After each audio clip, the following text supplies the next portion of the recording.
Dukung peningkatan kualitas layanan Stiba TV dengan berdonasi ke nomor rekening 7171713069 atas nama Media Stiba Makassar. Allahu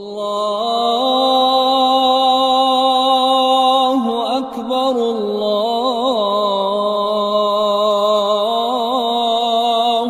Akbar. Alhamdulillahi Rabbil Alamin.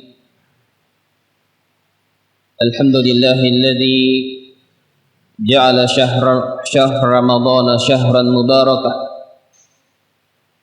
wa anzala fihi al-Qur'ana hudan lin-nasi wa bayyinatin minal huda wal furqan. Wa ashhadu an la ilaha illallah wahdahu la syarika lah. Wa ashhadu anna Muhammadan abduhu wa rasuluhu wa khaliluhu wa safiyuhu min khalqihi. Allahumma salli wa sallim ala nabiyyina Muhammadin wa ala alihi wa sahbihi wa man sara ala nahjihi wa iktafa atharahu wa ihtada bihudah wa istanna bi sunnatihi ila yaumiddin. Amma ba'd, fa ya ibadallah, usikum wa nafsi bi taqwallah faqad fazal muttaqun.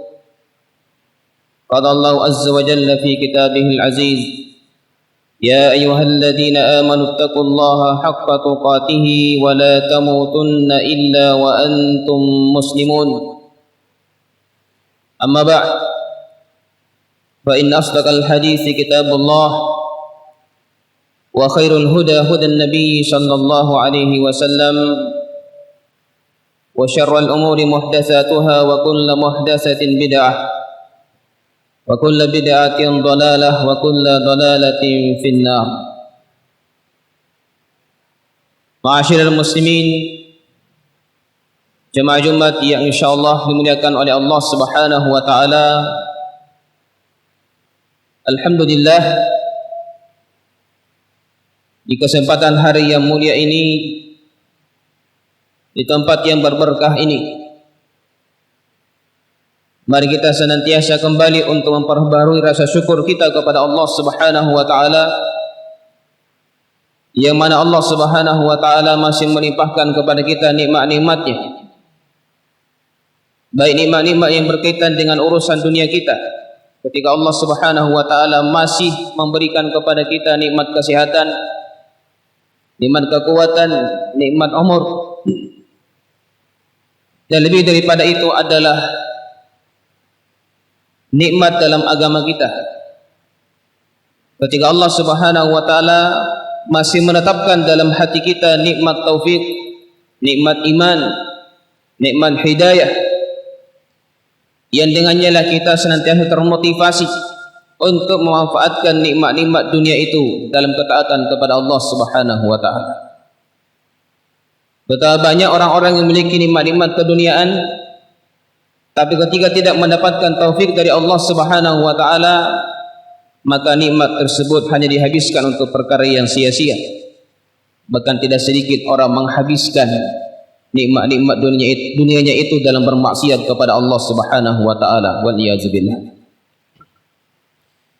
Kemudian salawat dan salam juga senantiasa kita kirimkan dan haturkan kepada Nabi kita Rasulullah Muhammad sallallahu alaihi wasallam, kepada para sahabat yang mulia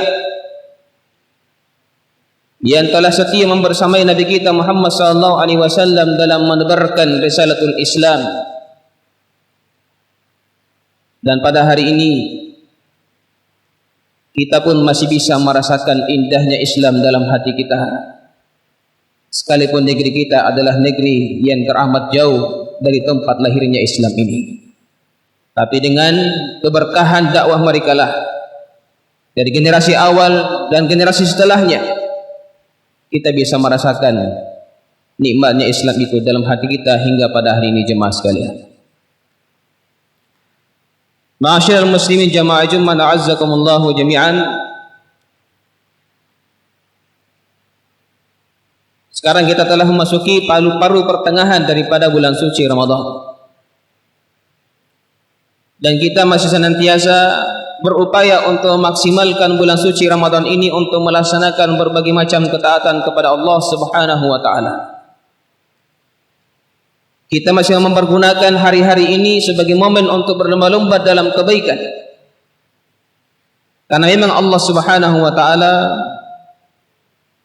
di dalam Al-Quran telah menjadikan bulan suci Ramadan ini sebagai kesempatan bagi kita untuk menempa diri kita, untuk memperbaiki diri kita. Bagaimana setelah keluar bulan Ramadan ini kita kembali menyandang dan memperkuat ketakwaan kita kepada Allah Subhanahu wa taala. Inilah yang terpatri dalam firman Allah Subhanahu wa taala ketika Allah mewajibkan ibadah puasa ini. Allah menyebutkan hikmah terbesar daripada ibadah puasa ini adalah la'allakum tattaqun, supaya kalian bertakwa kepada Allah Subhanahu wa taala. Ma'asyiral muslimin jamaah Jumat azzakumullahu jami'an, maka ketika kita melaksanakan ibadah di bulan suci Ramadan ini, baik ibadah puasa maupun ibadah-ibadah yang lainnya, maka itu merupakan proses yang kita lalui seolah-olah kita menaiki dan menapaki tangga-tangga yang akan mengantarkan kita pada sebuah puncak ketakwaan kepada Allah Subhanahu wa taala. Maka sangat merugilah orang-orang yang tidak bisa memanfaatkan bulan suci Ramadan ini untuk memperbaiki dirinya, mentarbiyah dirinya, mendidik jiwanya untuk menjadi jiwa yang berkarakter ketakwaan kepada Allah Subhanahu wa taala. Apakah karakter ketakwaan kepada Allah Subhanahu wa taala yang ingin kita capai di bulan suci Ramadan ini?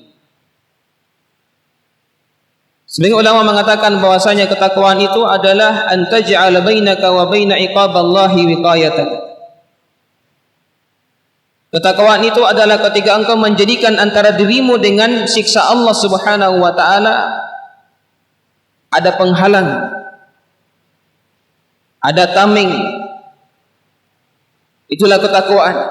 Dalam artian orang yang bertakwa itu adalah orang yang sebisa mungkin dalam kehidupannya menjaga dirinya supaya tidak terjatuh pada perbuatan-perbuatan dan amalan yang bisa menjerumuskan dirinya dalam siksa Allah Subhanahu wa taala. Membentengi dirinya dari kemaksiatan kepada Allah Subhanahu wa taala.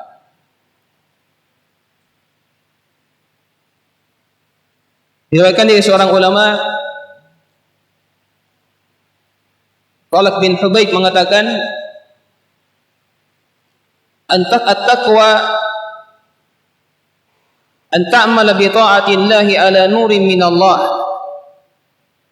tarju thawab Allah. Ketakwaan itu adalah engkau melakukan ketaatan kepada Allah Subhanahu wa taala di atas cahaya Allah Subhanahu wa taala dan semata-mata mengharapkan ganjaran dari Allah Subhanahu wa taala. Wa anta turka ma'siyatallahi ala nurin min Allah takhafu iqaballah. Dan engkau meninggalkan perbuatan maksiat kepada Allah Subhanahu wa taala di atas cahaya Allah Subhanahu wa taala dan semata-mata takut dari siksa Allah Subhanahu wa taala. Dari pernyataan beliau ini bisa dipahami bahwasanya orang yang bertakwa adalah orang yang senantiasa menjalankan ketaatan kepada Allah Subhanahu wa taala dan menghindari perbuatan maksiat kepada Allah Subhanahu wa taala, dan landasannya adalah nurun minallah, di atas cahaya Allah Subhanahu wa taala. Yang mana dimaksud dengan melaksanakan perintah atau ketaatan, menghindari perbuatan maksiat di atas cahaya Allah Subhanahu wa taala, maksudnya adalah dia melakukan semua itu dengan adanya ilmu, dengan adanya petunjuk dari Allah Subhanahu wa taala.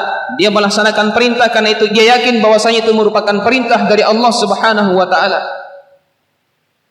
Dia melaksanakan perintah bukan untuk mendapatkan pujian. Dia melaksanakan perintah bukan untuk mendapatkan kehormatan di tengah-tengah manusia, tapi dia sadar bahwasanya itu adalah perintah Allah Subhanahu wa taala. Begitu juga ketika meninggalkan perbuatan maksiat kepada Allah Subhanahu wa taala. Dia meninggalkannya bukan karena takut dicela oleh manusia, takut dicibir oleh manusia, tapi dia sadar bahwasanya perbuatan maksiat itu adalah larangan Allah Subhanahu wa taala. Itulah orang yang bertakwa kepada Allah Subhanahu wa taala. Diriwayatkan dalam sebuah asar dari sahabat yang mulia Ali bin Abi Thalib radhiyallahu anhu. Dia pernah menyebutkan ada 4 unsur daripada ketakwaan kepada Allah Subhanahu wa taala. Beliau mengatakan at-taqwa al-khawfu minal jalil wal 'amalu bit tanzil wal qana'atu bil qalil wal isti'dadu li yaumir rahim. Ketakwaan itu adalah ketika adanya rasa takut kepada Allah yang maha mulia. Yang kedua adalah mengamalkan apa yang diturunkan oleh Allah Subhanahu wa taala, yaitu Al-Qur'an. Yang ketiga adalah merasa cukup dengan apa yang diberikan oleh Allah Subhanahu wa taala sekalipun sedikit. Dan yang keempat adalah mempersiapkan diri untuk menghadapi sebuah perjalanan.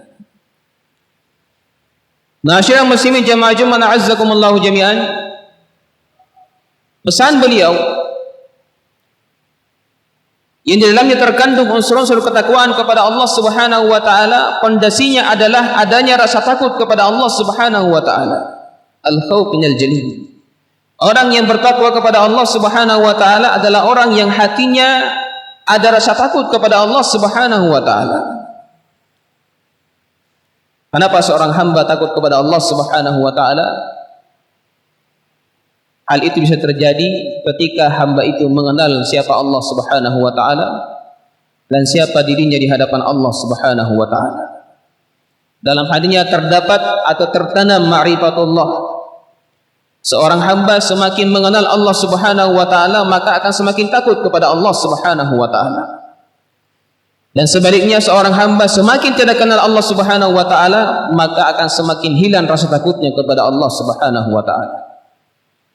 Allah Subhanahu wa taala berfirman, "Innama yakhsyallaha min 'ibadihi al-ulama." Sesungguhnya orang yang bisa takut kepada Allah Subhanahu wa taala di antara hamba-hambanya al-ulama. Orang yang berilmu. Mengilmui tentang apa? Mengilmui tentang Allah Subhanahu wa taala dalam hatinya. Dia mengenal Allah Subhanahu wa taala melalui sifat-sifatnya, melalui nama-namanya, Asmaul Husna, melalui af'al perbuatan Allah Subhanahu wa taala. Seorang hamba semakin dia mendalami semua itu, maka akan timbul rasa takut kepada Allah Subhanahu wa taala. Yang kedua, orang yang bertakwa adalah orang yang mengamalkan apa yang telah diturunkan oleh Allah Subhanahu wa taala.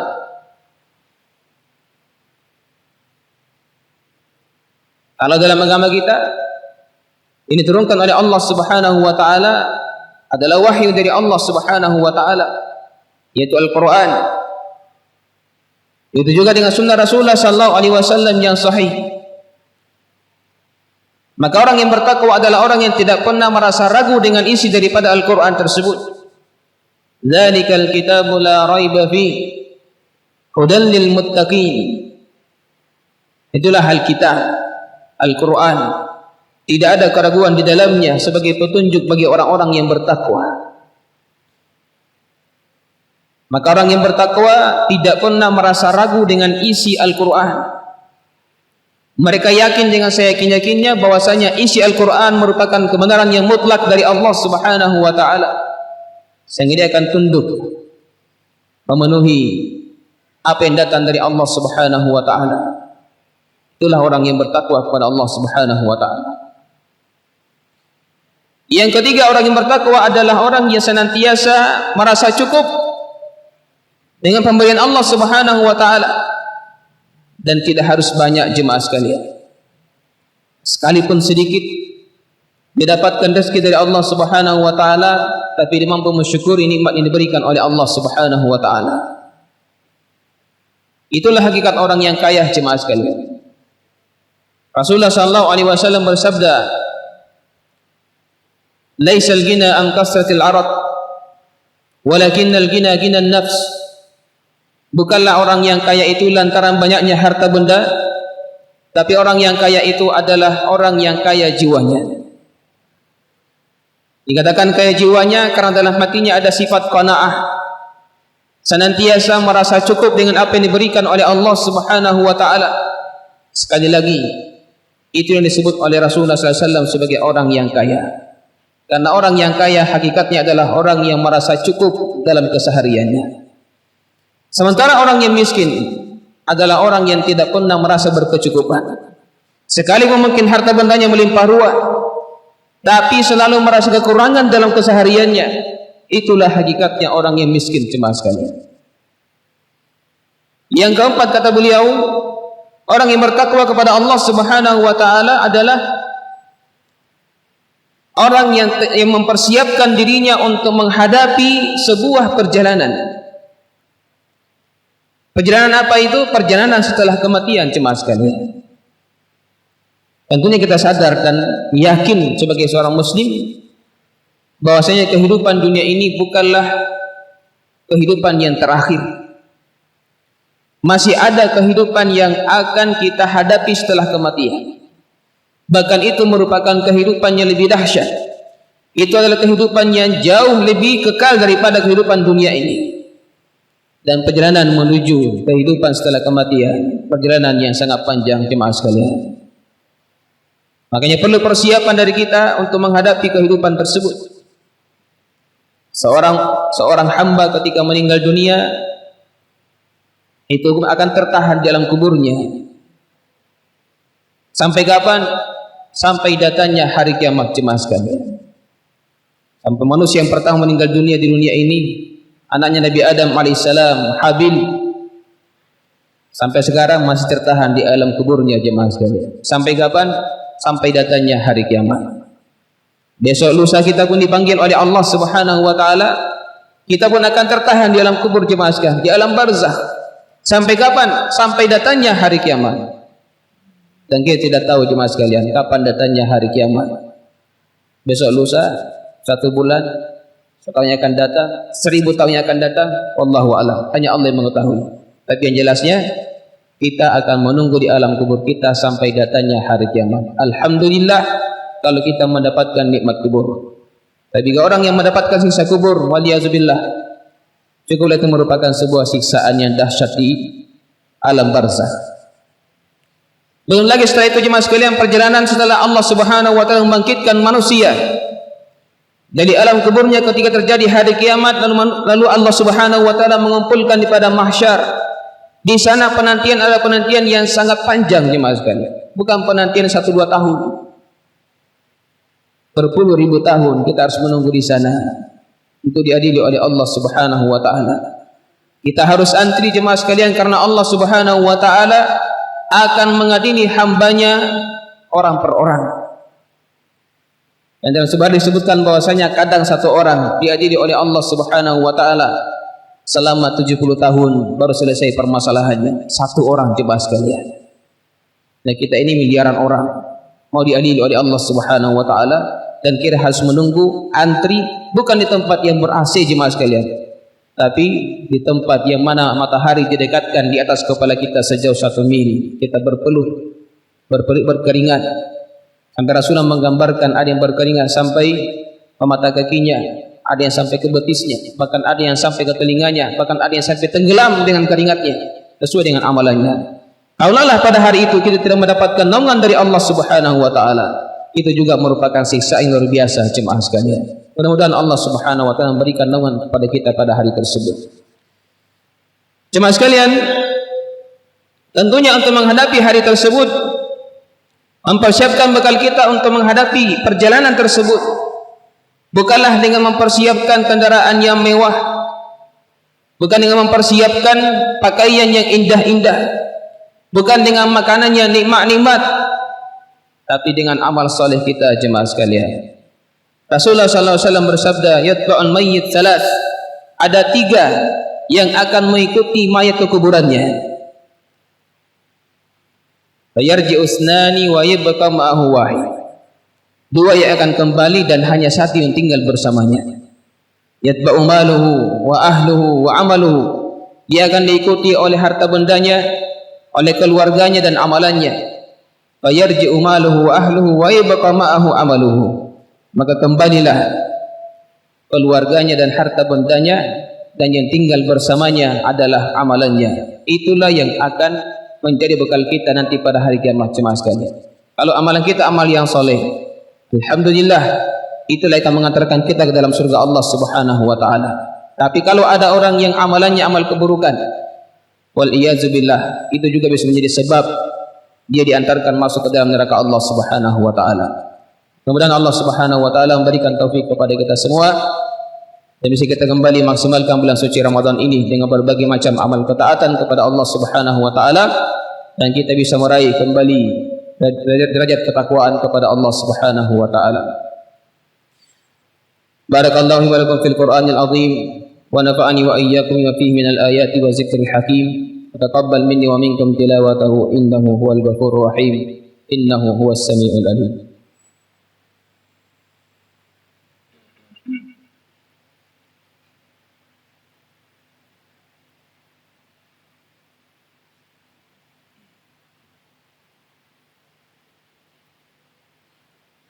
Alhamdulillahi rabbil alamin. والعاقبة للمتقين ولا عدوان إلا على الظالمين وأشهد أن لا إله إلا الله وحده لا شريك له وأشهد أن محمدا عبده ورسوله اللهم صل وسلم على نبينا محمد وعلى آله وصحبه أجمعين أما بعد. Jemaah-jemaah yang sama-sama dimuliakan oleh Allah Subhanahu wa taala, karena seseorang datang kepada Khalifah Umar bin Khattab radhiyallahu anhu dan bertanya tentang ketakwaan kepada Allah Subhanahu wa taala. Apa itu takwa kepada Allah Subhanahu wa taala? Maka beliau mengatakan, pernahkah Anda berjalan di atas sebuah jalan yang ada durinya? Orang itu mengatakan pernah. Lalu beliau mengatakan, bagaimana engkau berjalan di atasnya? Orang itu mengatakan, saya berjalan dengan hati-hati dan berusaha untuk menghindari jangan sampai kaki saya tertusuk oleh duri-duri tersebut. Maka beliau mengatakan, itulah hakikat takwa kepada Allah Subhanahu wa taala. Maksudnya bagaimana? Seorang muslim ketika mengarungi perjalanannya di permukaan bumi ini, maka di hadapannya begitu banyak rintangan-rintangan, begitu banyak pilihan-pilihan yang bisa menjerumuskan dirinya dalam perbuatan maksiat kepada Allah Subhanahu wa taala. Maka dia berusaha untuk menghindari perbuatan maksiat tersebut. Dalam sebuah ungkapan syair disebutkan, khalliz dzunuba saghiraha wa kabiraha dzakat tuqah. Tinggalkanlah perbuatan maksiat yang besar maupun yang kecil, itulah ketakwaan kepada Allah Subhanahu wa taala. Wasna kamashin fawqi ardis syauqi yahdaru ma yara. Berjalanlah di permukaan bumi ini ibaratnya orang yang berjalan di atas jalan yang banyak durinya, dan dia senantiasa berusaha untuk menghindari duri-duri tersebut. La tahqiranna saghiratan fa innal jibala minal hasah. Janganlah sekali-kali kita menganggap enteng yang namanya dosa-dosa kecil, karena sesungguhnya gunung yang besar dia adalah tumpukan-tumpukan dari batu yang kecil.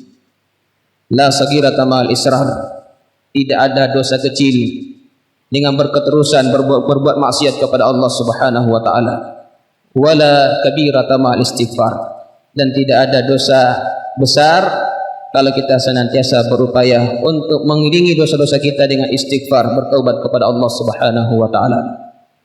Itu juga ini, mari kita senantiasa mengingat kondisi saudara kita di Palestina. Mari kita memberikan dukungan kepada mereka, baik material maupun moral.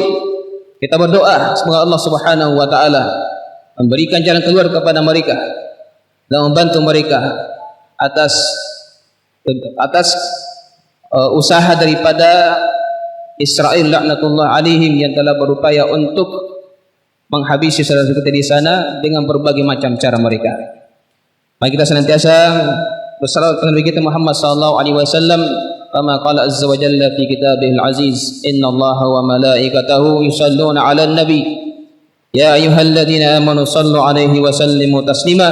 Allahumma salli ala Muhammad wa ala ali Muhammad kama sallaita ala Ibrahim wa ala ali Ibrahim wa وبارك على محمد وعلى آل محمد كما باركت على إبراهيم وعلى آل إبراهيم في العالمين إنك حميد مجيد. اللهم اغفر للمسلمين والمسلمات والمؤمنين والمؤمنات الأحياء منهم والأموات. ربنا اغفر لنا ولإخواننا الذين سبقونا بالإيمان ولا تجعل في قلوبنا غلا للذين آمنوا ربنا إنك رؤوف رحيم. ربنا لا تزغ قلوبنا بعد إذ هديتنا وهب لنا من لدنك رحمة إنك أنت الوهاب. ربنا هب لنا من أزواجنا وذرياتنا قرة أعين واجعلنا للمتقين إماما. اللهم أرنا الحق حقا وارزقنا اتباعه وأرنا الباطل باطلا وارزقنا اجتنابه. ربنا ظلمنا أنفسنا وإن لم تغفر لنا وترحمنا لنكونن من الخاسرين. اللهم أعز الإسلام والمسلمين وأهلك الكفرة والمشركين ودمر أعداءك أعداء الدين. اللهم انصر إخواننا المستضعفين في كل مكان. اللهم انصر إخواننا في فلسطين. اللهم انصرهم على اليهود المغتصبين الضالين المغضوب عليهم يا أرحم الراحمين إنك أنت القوي والقادر على ذلك. ربنا آتنا في الدنيا حسنة وفي الآخرة حسنة وقنا عذاب النار. سبحان ربك رب العزة عما يصفون وسلام على المرسلين والحمد لله رب العالمين. قوموا إلى صلاتكم.